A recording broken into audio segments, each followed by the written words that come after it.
to episode 41 of the Calon Yarns podcast.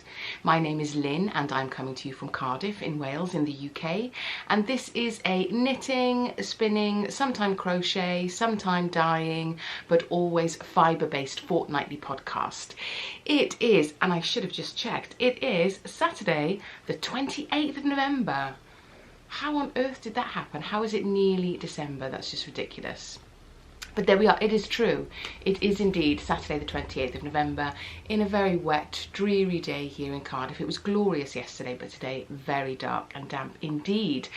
And hence this beautiful sweater. This is a finished object, which I will talk to you about in a moment. What have I got for you today? It's a bit of a mishmash of things today. I've got some works in progress. I have some acquisitions. I also have some, what else do I have? Some mending to do. I have some birthday gifts that I had that I want to tell you about. So yeah, bits and bobs today, and I've just remembered I've got one of my projects over there, so I will sneak it and get it in a little while. Anyway, this sweater is my ta-da moment today. It is the Øst Genser, or the East sweater by Marte Nillsen, who is a Norwegian designer, and it is this beautiful, chunky, slightly balloon sleeved glory. I will stand up for you. I haven't had time to block it yet. It has been the craziest of crazy 2, 3, 4 weeks really, so excuse the lack of blocking, but we'll get to that at the end. But yes, so this is the sweater. I've made it a little bit longer than it is in the pattern, I believe, and I've added a bit more of a rib because it was flipping up a little bit. I still need to block it flat, as I say. But yes, I love this detail around the shoulder, the raglan shoulder. And it is very comfy and it is extremely warm. So I may have to take it off in a little while, but we shall see. So it is made out of a Ralma Varms PT2 in this really lovely, I think you can see on the ball of yarn that's closer to the camera, you can see it's got these kind of flecks of darker green and grey in there. So it is a real sort of Marley green colour. Yeah, very cozy indeed. So I really love it. It is 100% Norwegian wool and it was on 5mm needles, so it did knit up nice and quickly and just feels so cozy. I just wish it was a lovely, bright, dry, crisp day, because I would certainly be taking it out and about for a spin. So yes, I don't think I'll be able to wear it for the whole podcast because I'm already boiling. But I will get this blocked now so that it all kind of relaxes and we start to see the stitch definition a little bit more. It also has this really nice broken rib effect on the cuff, which I haven't done before, but is very lovely, very effective, and that's matched there on this nice collar. It doesn't stand up, but it has this nice sort of square effect, which I think is really effective. So yes, hooray, ta-da, and now feeling a little bit warm about the face, but we'll see. We'll keep it on for a little longer maybe. But very happy with that. So if you are looking for a nice chunky sweater that is a quick knit and the pattern is really clear, it's written in English and in Norwegian, so yeah, you can kind of get to grips with that, and it's a very clear pattern, and yeah, very happy with it indeed. So moving on, what else have we got? I haven't even said welcome. How rude of me. If you are a new viewer, welcome. Thank you so much for joining me. And if you are a returning viewer, as always, thank you so much for coming back. Maybe you can see how addled my brain is today, but that's all right. It'll pass. I'm sure many of you are exactly the same at this crazy time. So yes, I do apologise. Welcome one and all. I hope you've got a nice cup of tea, or you've got your project on the go, whatever you're looking at today, whatever your plans are for your knitting projects or your spinning projects. I hope you get some time to sit down and do nice things with yarn. That would be good. So moving on, what else have we got? So I have a test knit on the needles, and it is a pair of socks by Julia of the Happy Knitting podcast. Check out the podcast, check out the pattern, and it is this lovely, I think it's called the Coffee and Cakes sock. So I I'm a very bad test knitter. I'm very behind. I do apologise, Julia, but things have been rather manic. But anyway, so yeah, a pair of socks. Now, if you've been here for a while, you know that my last pair of socks had a nice lace panel down the front of the sock, and this is a very similar setup really, with this panel of detail across the front, and it is a really, it'll block out a little bit better, but it's a gorgeous little kind of chevron lace pattern that goes all the way down the front of the sock. So I've just, it's an afterthought heel, that's what the pattern suggests. So I've just about got to where the afterthought heel is going to come, because here is flat stocking stitch, but here it has sort of a rib. I won't give it away, get the pattern, but a really nice sort of rib effect, which I haven't done before, and it gives a really nice cozy fitted sock.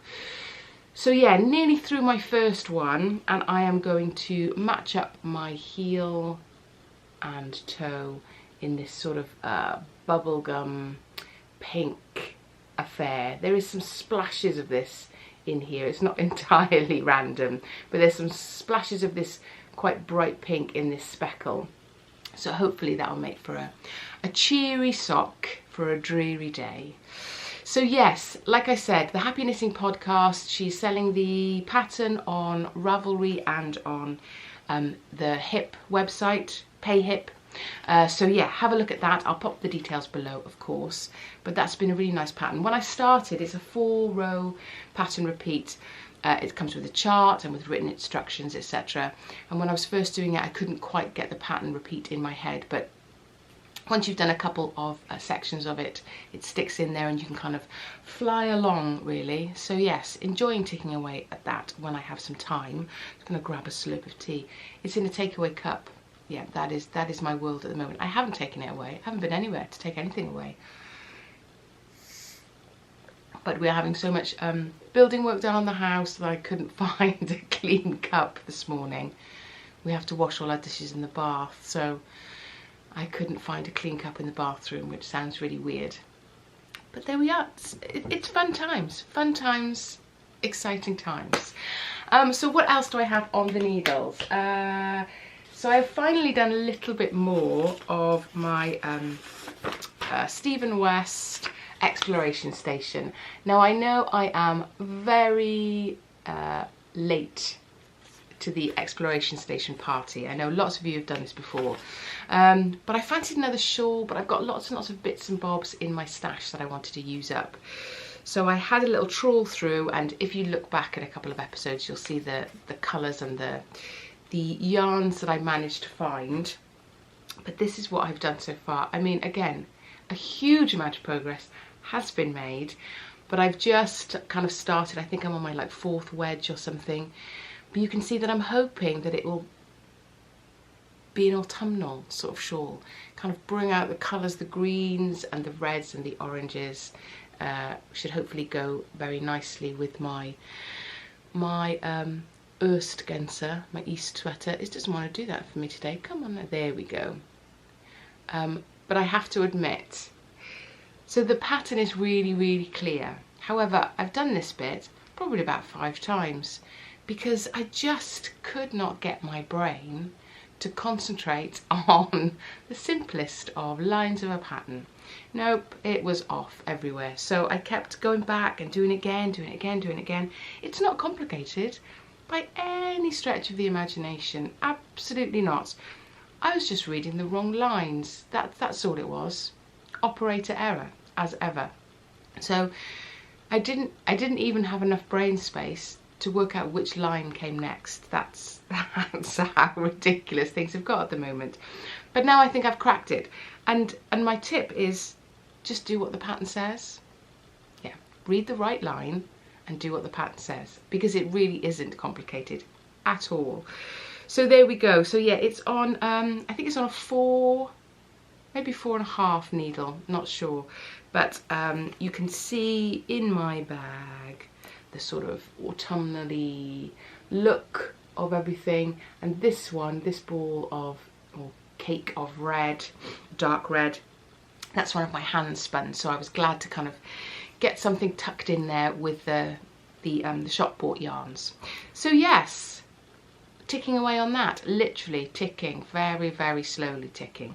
And look, I'm definitely in a green phase. I was in a blue and teal phase over the summer. Now I've moved into a green phase because I've got this, which actually, it just shows you how fantastic the yarn is, because I'm not hot anymore.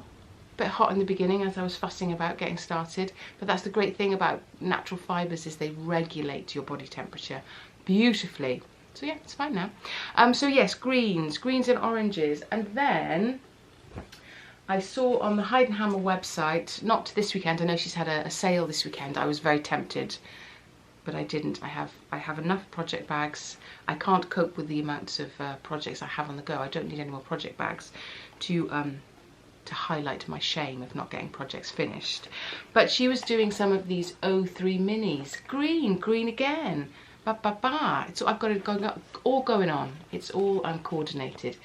So these are lovely, these are the number 3 bags, and this is a mini one. So I've got a maxi one, a big one, a normal sized one, whatever they are, and I love it. They are such great sizes and they work really well. Not sponsored, just a fan. As you can see, I'm trying to open, I don't know if I've opened it. Yes, I have. There we go.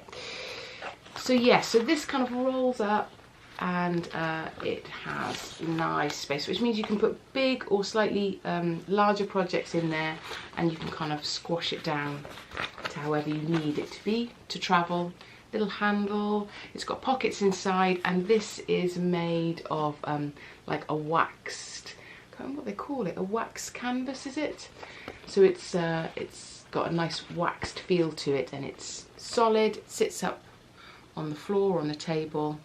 But yes, I was very pleased to be able to grab one of those, because I think they're probably my favourite shape of project bag at the moment. They really are very versatile.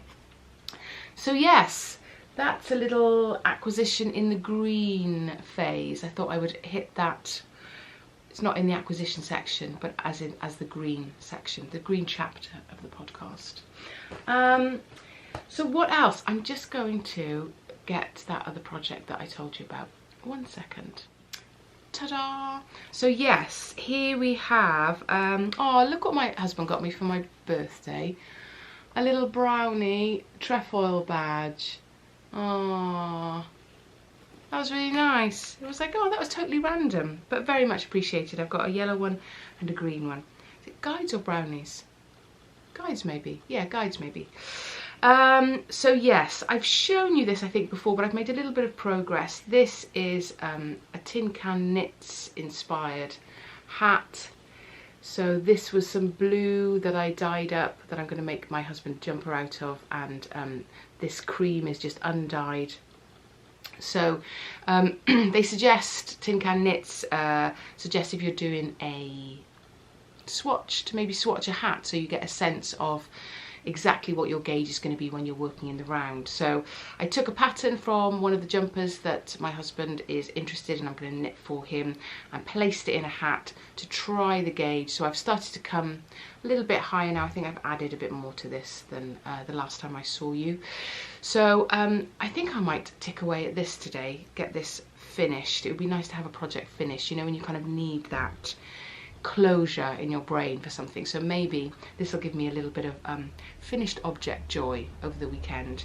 However, because I'm not sure if I've got enough yarn for the jumper itself, I might not be able to have this as a hat for very long before I need the yarn. So what do? Do I finish this, or do I actually cast on the jumper? It's one of those eternal questions for this weekend, I feel. Yeah, so that is the other thing that is on the needles and actively being worked on. So really, I need to cast on another jumper. This was the only jumper I had on the needles, so this weekend maybe is the time to cast on the Tin Can Knits jumper, although I will have to do some workings out before I start, and you know what it's like. I don't know if you're like me, but that kind of, you feel like you have to delay the process until you've got some space to sit down, do a bit of a chart, work it out. but I'll have a look. I'll have a look at that maybe later this afternoon. We've got a university open day as well today, so recording quite early so that I can jump on the virtual open day and yeah, hopefully welcome some new students. So that's later for me. What else? So some acquisitions really, and yeah, spinning stuff. So spinning stuff first. So Carol and I, my friend Carol and I, we had a little browse through the FibreHut website, which is a spinning shop just outside Evesham, and they sell wheels and fibre, etc. So we had a little look and we ordered together so we could save on postage and packing and buy some goodies to share out. We're both quite interested in natural fibres, natural colours at the moment. So yeah. So one of the things I bought was to spin up is this lovely Shetland humbug in natural colours, these natural browns and creams. So this is kind of the last little bit of that, and this is how that's been spinning up. So my plan is to make some house socks, some cosy house socks. So yeah, that's what I want to do with that. I'm going to apply, I've got two of these bobbins, I'm going to apply them together and hopefully they'll be chunky-ish. I'm going for maybe a double knit, we'll see. We'll see, I have a little practice, and if not I might three-ply them. I haven't done three-ply before, but that might mean that they're nice and chunky, but we'll see how that begins to ply up. So yes, so that's one that's gone on the wheel already, but we bought a few bits and bobs. So this is some Gotland, some nice grey Gotland. That looks very fluffy and lovely. Again, natural colours. It's such a nice grey. It's kind of washing out a little bit. But yeah, flecks of darker grey and more silver grey. So that is nice. Again, I think house socks, I'm going to make loads of house socks. Our house is absolutely freezing at the moment because of the lack of proper heating, etc. So yeah, maybe a bit of a reaction to that, but certainly fancy some nice cosy house socks. And then some Corriedale humbug. So this is a much darker brown than that Shetland humbug. Again, browns and creams. And then the last sort of cheapy fibre was the Swartballs, I think is how you say it. And this is like in a dark, dark brown. It almost looks black, but it's a really dark brown. So yeah, that one's slightly crunchier, slightly crisper than the other yarns, but we'll see. Maybe I'll spin that up and then apply it with a lighter colour. I've got some cream natural fibres, cream Gotland upstairs, so I might try and blend that together and see how that works. So that's sort of the natural fibres, and then or sheep fibres, and then we got, and I need to pop this up to you, Carol, half of this. So we've got some flax. Can you see that? Yeah. So this is some flax fibre, and it looks really, really odd. It feels very, very strange. So it almost feels like I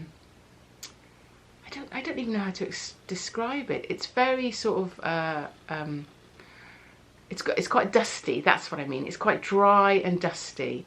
So I don't know. I have no idea. That'll be a proper experiment. But it seems to have, you know, quite a nice staple length. But I have no idea how that's going to work up. But they had quite a lot of alternative fibres, like silks and not sheep and alpaca, etc. I can't even think of the word. You're probably shouting it at the telly. Are you shouting at the telly? It's this word. I don't know what it is. What's the group of fibres that doesn't come from animals? Yeah, that. Okay, I'm not even going to try and pluck it from my brain today. So yeah, so there was a group of fibres of that, but this seemed to be the only one that you wouldn't have to blend with anything to be able to spin it up. So we thought we'd have a go at that and see what happens, see what that looks like. So quite weird because it feels, like I say, it feels dusty, but it feels very, very soft and silky. We shall see, we shall see. And then I had a birthday. It was my birthday, on the 19th, so what's that, a week and a bit ago, and a lockdown birthday. I'm sure many of you have had them. They're not overly fun, are they? But there we are, that's fine. So it was very low-key, but I had a couple of wonderful gifts. One of them, off my yarn buddies, is this book, which is about the history of the UK. Let me read it. It's called The Golden Fleece, A Journey Through Britain's Knitted History by Esther Rutter. I'm not sure if it'll show you that because it's shiny, but yes. And this looks very interesting. And just to read the little, it says, a history of Britain's long love affair with wool through a year of knitting garments from around the British Isles, from a captivating new voice in British non-fiction.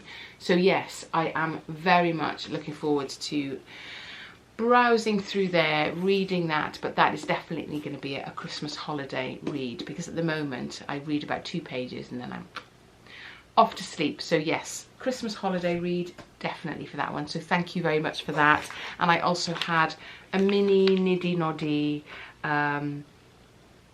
How well do my friends know me? I've been making mini skeins of my hand spun around the handles of my chest of drawers, which isn't helpful, isn't ideal. So yeah, a little Kromsky mini niddy noddy. So yeah, I can't wait to give that a whirl as well.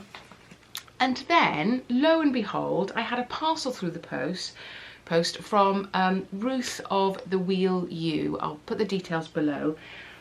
My last video was around spinning up some samples from her. She does a box of sample fibres, so you can have a little go at lots of different fibres, alpaca and Gotland and Norwegian wool, and it's a little sample box, as I say. So if you check out my vlog, you'll see I was spinning up the first 2 of those, which I think was Romney and Dorset Horn, I think. So my plan is to do little vlogs of spinning up these different natural fibres. And Ruth sent me, which arrived on my birthday, a little gift which was absolutely gorgeous of her, which is another little sample box of stuff that isn't included in the first one. So this is what the first one looks like, with all different ones in there, and now she sent me this as a gift. How lovely is that? So thank you so much, Ruth. I'm so annoyed that I don't have the time to just dive into it straight away. But yes, I am absolutely going to enjoy. Look, grey finish. That is so, so soft. So I can't wait to have some time on my wheel to look through that. But she also sent me details of, now this looks exceptionally exciting, the Wheel Ewe Spinning Retreat in Warwickshire, October 2020. No, 2021. It was cancelled in 2020 because of COVID. So yes, look at that. I'm looking at this date thinking, oh, I'm not sure I'll be able to make that. But if anybody fancies a spinning weekend, it looks very, very exciting. At Walton Hall in Warwickshire, and there are workshops, etc. from some fabulous people. I will put the link below. I'll find it on the website and put the link below. But that looks like it would be a weekend of heaven, quite frankly. So yeah. I think get booking if you're interested, because there's only so many places, but I will certainly be checking that out and trying to match up my diary and see whether that's a possibility. Yes, and then the only other thing I've got to tell you about really is I've got some mending to do this weekend, and a friend of mine, he has this beautiful jumper, this beautiful brown jumper by Arthur Beale. So it's a gorgeous, gorgeous deep brown natural, I'm not sure what the fibre content is, let me have a look. British made, no, it doesn't say pure British wool, but it doesn't say what type of British wool. But yes, but it's got a couple of holes in it, and he asked me if I would have a little mend of it over the weekend. And look, it comes with these little mending skeins. Brilliant idea. And that kind of made me thought, you know how we always sort of, we have a bit left over and we chuck it in our bits bag, and then we put it into a blanket or put it into a pair of socks or whatever. Well, you may do this already, and I'm again late to the party. But what a great idea, just to put a bit aside so that if you do get a snag, or God forbid the moths attack it, or there's an issue, you've got a tiny little bit to mend. So I should be doing that from now on. That makes absolute sense. So yes, it comes with these little, there's quite a few of them, these little mending skeins. So I'm gonna find some holes and mend those this weekend too. That's a definite. Sit in front of the fire, watch the telly, do a bit of mending. That is a quiet, happy place, I think. So yeah, so other than that, that is sort of me for the chaos that is my knitting world at the moment. So I'll put a little link here if you want some more yarny content. I'll put a link to the vlog of spinning up those little singles. But yes, apologies if I have been all over the shop today. As I say, crazy times, which I'll chat a bit more about now if you are staying. But thank you so much for dropping by. If you are leaving me here, I will hopefully catch up with you a little bit calmer in a couple of weeks. So for everyone else, yes, again, apologies for the chaos of the content, but we have just found out that our kitchen will not be ready by Christmas, so the chaos that is in the house at the moment is going to be extended. Now, isn't that a joy? It'll be extended across the festive season. Which is fine in itself, whatever. It is what it is. At least we have a roof over our heads. But it just, there are things, cupboards and doors and bits and bobs sort of secreted around the house everywhere. And then of course the government have decided that the students need to kind of come home from their universities by the 9th of, or it is advised by the 9th of December. So we'll have 2 more adults in the house pretty soon, and we kind of need to regroup everything in order to make there be a path to the children's beds in their bedrooms. And there'll be 4 of us heating up our ready meals from a microwave and having takeaways and washing our dishes in the bath. And so yes, and because we thought we'd have everything done by Christmas, so we've got everything. So the new cooker is here, the whole kitchen was delivered yesterday, we have the cooker hood and the splashback, and luckily we didn't buy the fridge, we were waiting a little bit later for the fridge. So we've got all that stuff everywhere around the house. So it is quite chaotic, to say the least. And so now you can see why things are a little bit all over the shop. But we are all well. We are finding little bits of quiet time here and there, and work has been crazy because of this pushing back of students needing to be able to leave university. So yeah, all our practical stuff has been pushed earlier in the term. So we are kind of double teaching and trying to get everything done by the 9th. But we'll do it, we'll get there. It's only a few weeks of madness, and then hopefully things will calm down a little bit more. So that is to explain my lack of coherence, maybe, through the podcast. But I will leave you all there. I have blathered on for far too long, I'm sure. So if there is anybody left, thank you so much for joining me. I hope you are all keeping well and keeping safe, keeping busy, keeping calm, and I will catch up with you in a couple of weeks. Take care all. Bye bye.